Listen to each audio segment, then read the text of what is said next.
Hello, hello, kindred spirits. How are you doing on this at this time, whatever time or wherever time you may happen to see this? I'm Adrian with Sushina Gypsy.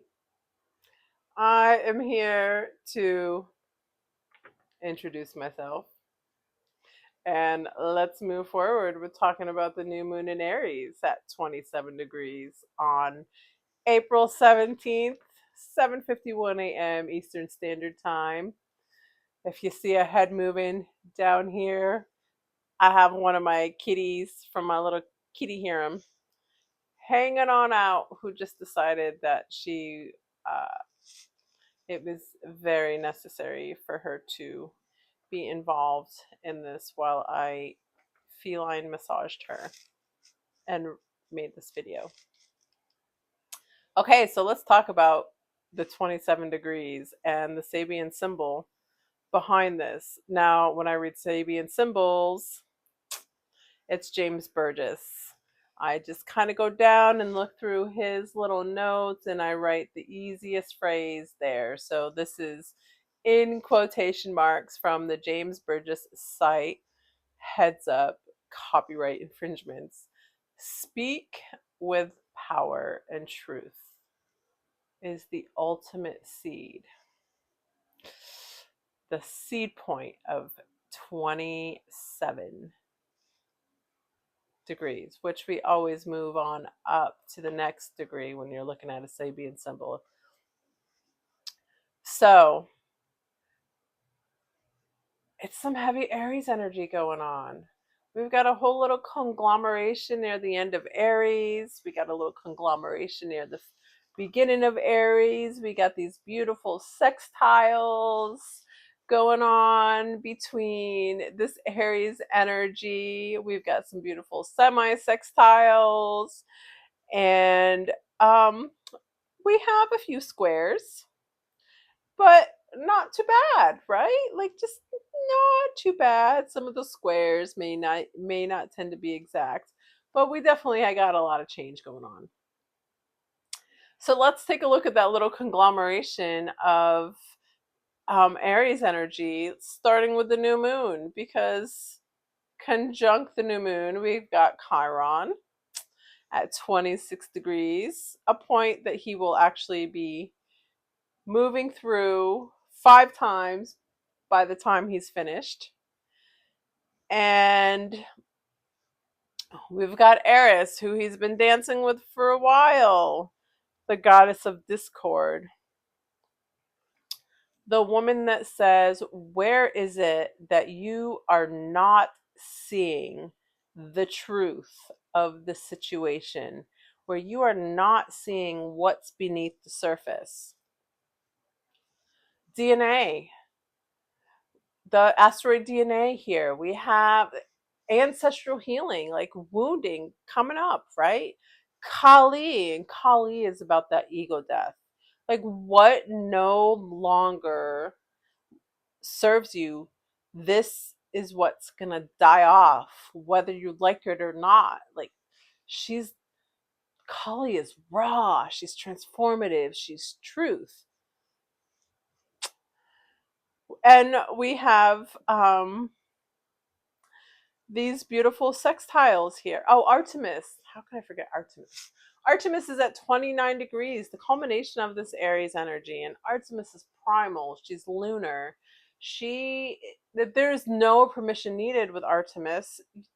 She does not ask for permission, right? So we have the strong feminine energy coming in through this very masculine energy that is intense, very intense. And I love it. So let's take a look at that, right? Like we've got um in those sextiles I was referring to earlier, Hermes and Chariklo. And Chariklo is an goddess, asteroid goddess, who is actually the shaman wife of Chiron. And Hermes, of course, is another form of Mercury. He is the psychopomp, the communication, right? So we have being able to, this is an Aquarius, being able to stand firm or hold the container of this energy that is being pulled in, this new energy, um, and the message is coming through as this is all burned away and the newness is coming in. There's opportunity there for that structure. This energy is sextile Psyche in Gemini, and Psyche is about our soul expression and how our soul expression wants to move forward, wants to communicate this. It's semi-sextile Pallas Athene in Pisces, bringing in some strategic wisdom, and semi-sextile Uranus and Taurus, shaking things up a little, like totally adding to that newness, because once Uranus moves into Gemini, it's it's on, baby. Like this energy is going to be moving fast. Um, it's like free yourself from what you think you must apologize for. There's no apologies in being who you are in your authentic self. And there's a little bit of a square here. We have this energy square to Eros, which is your kundalini, your vitality, your life force, like pushing that life force from deep, deep, from your ancestral. It's that remembrance. Remember, Cancer is lineage. It goes back. It normally represents the maternal line, but that memory pulls. Like, where are you pulling that primal life force from? Um, it adds that ease to this, or I mean, I'm sorry, it does not add ease. There's that friction, and recognizing and being aware of that energy that's coming from that lineage, right? And it's also square Reiki in Capricorn. And I know a lot of people don't talk about Reiki a whole lot as far as astrology goes, but being a Reiki practitioner, it's really important, I feel like, to be able, um, Reiki in Capricorn tells me that there is old channeling energy, karmic channeling energy to be able to use, that it's a matter of you, again, being aware and pulling from that energy in order to heal this new you, to form. That is, um, channeling and transmutation. Channeling and transmutation, that Reiki energy into form, forming this new warrior persona inside of yourself, the wounded healer. That's beautiful. That's just that little bit of energy going back and forth between the end of Aries. Now let's move on to the beginning of Aries, where Mercury is conjunct Neptune. So blurred communication from all lifetimes, all worlds, all dimensions. Neptune has no energy, but it's hot and it's quick. That energy, that communication is going to come in fast, but it also has the potential to leave fast. So hold on to it quick. Hold on to it. Write it down. That energy is important. Like, this is a time where energy is coming in fast, but also the integration part is where that energy is burning off fast. Open yourself to that, intend to that. It makes it much easier to move through, or to be able to step back and look at those, to look at the emotions without so much being encapsulated in the emotions. It's beautiful power, right?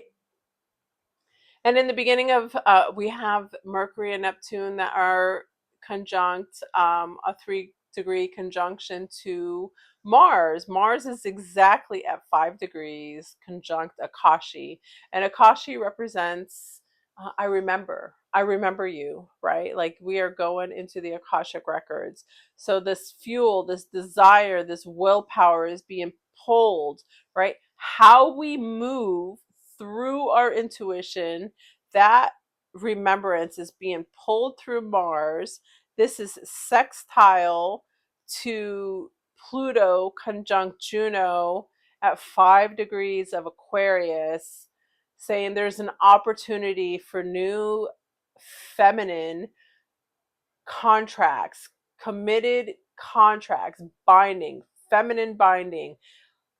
Now remember, we can use this in the highest vibe or the lowest vibe. So let's talk about this in a more, you're right, because Pluto he's all about power.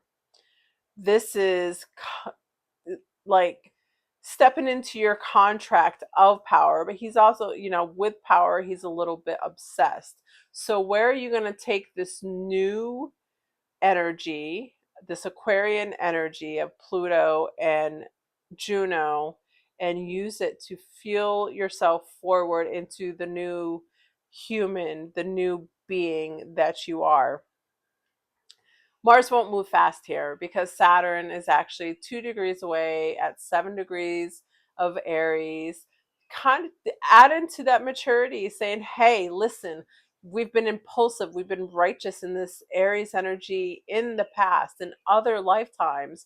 Are you going to be able to move through this energy in a more mature way? Or are we going to totally shut the energy down and be impulsive, right? Saturn will constrict. Saturn is karma. Saturn matures. It's no, like, here's the rewards, but here's the effort needed. Action will be required. And so, in this whole little sextile between the heavy Mercury, Neptune, Mars, Akashi, and Saturn energy, it's like you're binding yourself to a new level of power, contractual. Which timeline are you willing to commit through with this energy? That is that contract between Pluto and Juno, right? It's like, where are you going to move forward with this? Do you choose this timeline or do you choose the other timeline? Now, one thing I think is important to talk about with Saturn is Saturn is semi-sextile the North Node at 7 degrees of Pisces. So at 7 degrees of Pisces, the North Node, the Sabian symbol is herald your knowledge, right? Like, herald your knowledge, proclaim it. What is it that you know, like that you know, and it's time to be visible with it. And Saturn at 7 degrees of Aries, is the Sabian symbol is guarding one's sensitivities. Now, semi-sextiles are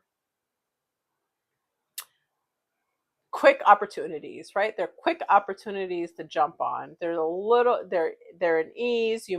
They're not extremely visible, but they're there. And so one thing I want to take a look at is actually that North Node at 7 degrees.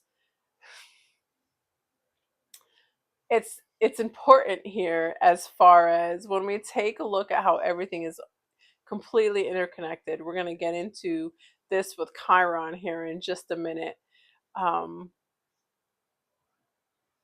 it is beautiful to move through and look at the cycles of the compound effects.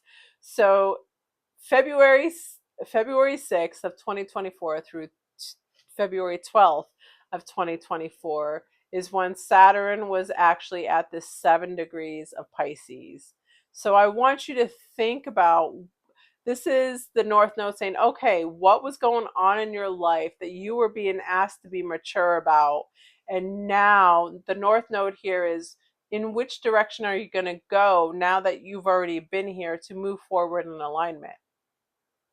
Now, Saturn will be going back over this point at 7 degrees, okay?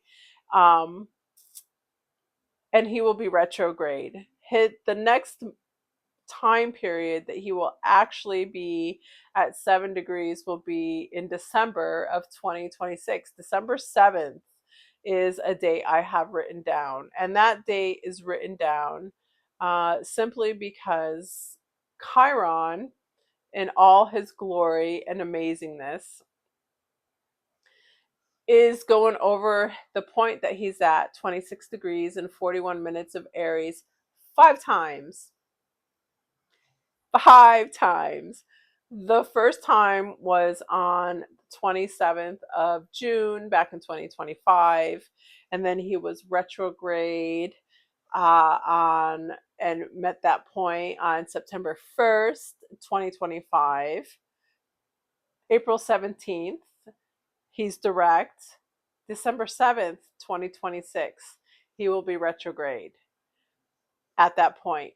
Saturn will also be at 7 degrees of Pisces at that point. And Neptune and Pluto will be very close in degrees since they don't move very fast.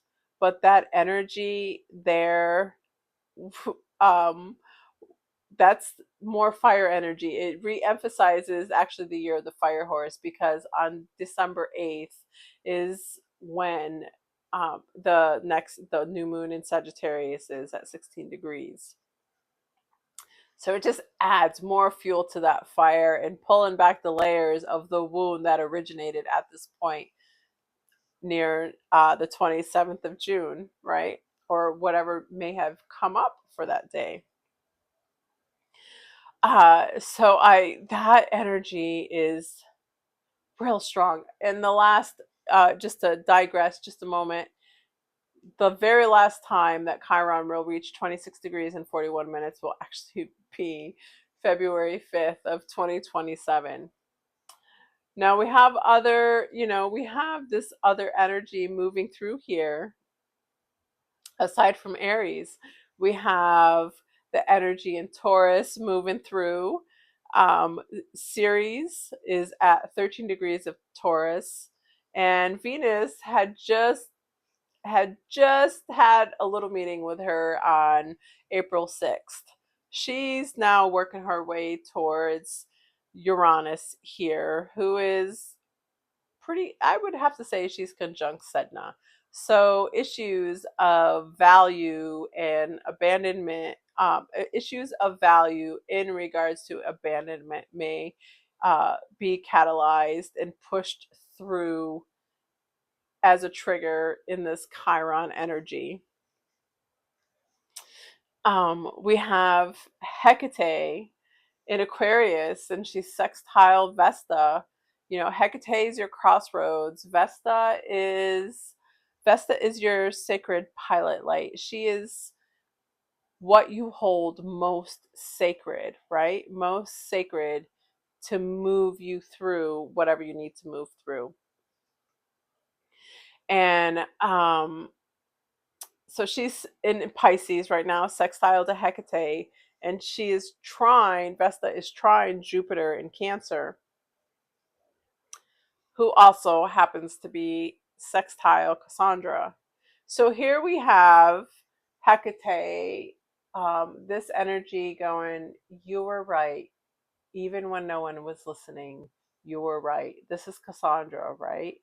And now it's remember that truth. You know your path. Now choose from it. And now the truth is rising from the places that you buried just to stay alive. Just to stay alive.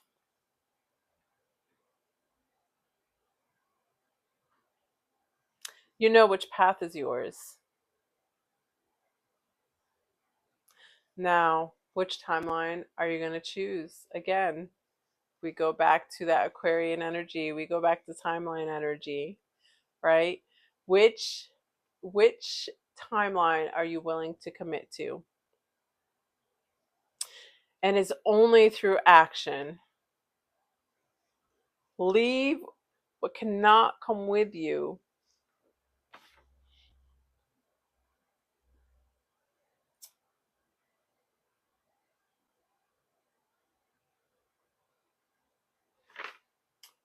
We have a whole lot of energy fueling us to move forward on our authentic path.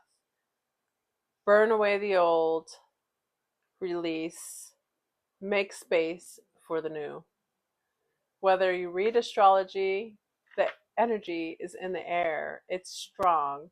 We're seeing endings everywhere we look, everywhere we listen, but we're also seeing beginnings. And so I find it important to take this energy and use it. Like, for instance, in your chart, if you have personal planets or angles that are touching this point, like, it's cool. Use some candle gazing, set your intentions down. There's all kinds of ways to work magic, and your chart shows you where your magic lies. It and it validates. Let's just say it may validate first and then it shows you. Um the energy is very hot, very masculine right now. So we're really being asked to pull in that receptive. Yes, it's about action, but there's also a huge aspect where we're being the balance of that is being asked to be a little bit more receptive to that energy as well. Receptive to the energy of that which makes us, that which feels sacred, in order for us to move forward in action. That is Jupiter trine Vesta with the Aries energy, balancing out that masculine and feminine. Um, it's important to stay grounded during all of this energy. I have found that, um, actually, let me share a little bit of experience with the Pisces energy. I myself am a Pisces sun. I have a Mars in Cancer. My Uranus is in Scorpio. I have definitely have some strong water energy. I've got a grand trine in water. I'm extremely porous. Um, or I have throughout this Pisces period, especially my sun is near the end degree of, it's at 25 degrees of Pisces. So for the last few years, especially like the last 2 years, I would have to say, um, this energy has actually felt suffocating, like I was drowning, or I was floating and not able to move or row my way to the shore. Like, it was just, fine. Just let the water, let it move me to where it must be. Um, so I avoided water. I wasn't hydrating. Of course, there was some, a lot there with stress that was getting involved. Stress automatically dehydrates you. Just as a heads up for you guys out there. Um, but yeah, there was like I was extremely resistant to water. Now, mind you, I grew up, like, I have always been a water baby, like mermaid. Hello, yes, I am. So I find it actually, well, no, I don't. Yes, I do. There's not much that I don't find interesting. So you may hear me say I find interesting quite a lot. Since this Aries energy and me integrating the energy, will has been my will and desire to move forward has been that much more strong. Um, and I have found myself craving water. I'm drinking more water, making sure the electrolytes are there, uh, to open the fascia and make sure everything's, like, I'm connected. I want downloads. Let me get those downloads. Here we go. Electrolytes will dehydrate you faster than drinking water all day, right? You still need water, but you can drink water all day long and still be dehydrated, is what I'm actually trying to say. Um, My showers are longer. I I have this obsession with having to walk by the river every day, and that's new. So water is going to be even more important, especially for you, the water signs, in order to not dry out too quickly. Grounding is really important as well. So if you need more water, actually add in that magnesium. Um, and ways to filter and detox, right? Like we think like water really needed to be filtered and detoxed, and I should have probably, I'm thinking in retrospective, like more salt baths with bentonite clay and baking soda would have been beneficial. But like I said, I was resistant. But even now, so like the bentonite clay and the baking soda with the magnesium in the bath, I feel like the evaporation of the toxic residue is going to um, burn burn away much quicker. So, like, think your oceans, your waterfalls, your lakes. Try to be around as much water as possible. Make sure you're hydrating. Float tanks, some other grounding ways to ground. Massage. I recommend everybody get a massage once a month. Just saying. Massages are wonderful. It's the oxytocin, so it doesn't even have to be massage. Cuddling with your cat, holding hands with your friend, like cuddling, like oxytocin infusion is going to be extremely important for this time ahead, especially with things moving so fast. Grounding sheets, acupuncture. Acupuncture is very electric. Acupuncture actually has the ability to unravel that fascia quicker than when massaging, right? Um, yes, I'm a massage therapist as well, licensed in 5 states. And I'm very passionate about touch and massage and being able to release adhesions and fascia. So oh, like I love how amazing our bodies are and how individual we tend to create these adhesions in our body. It's totally beautiful. And we hold all of this in our body, right? So that's the other thing. You know, we hold all of these emotions in our body. We were in our grandmother's womb, right? We carry those memories. Whether I mean, you were just an egg in your grandma, but um you still got memories, right? You get memories of both grandmas. Actually, it's more the maternal line because it was your mom. It's the maternal line. Your mom. You were in an egg in your mom when she was in her mom. Is the logic of that, right? That in cellular, like DNA transfers. It's always a message. It's copy, copy, copy forward. It's cellular memory. Water is really good at that. Um, Exercise, so not just massage, which helps release. Shake it off. Breath work, as long um I would say breath work as long as you're not dealing with extreme trauma, because there's some forms of breath work that can actually keep your system in that fight or flight syndrome. And even though breath work is meant to regulate, there's certain forms of breath work that will unground you if you're not in the right emotion, if you're not emotionally regulated enough. Stretching that fascia, opening that up so you can receive the downloads, right? Like, whoo, whatever way it works, babe.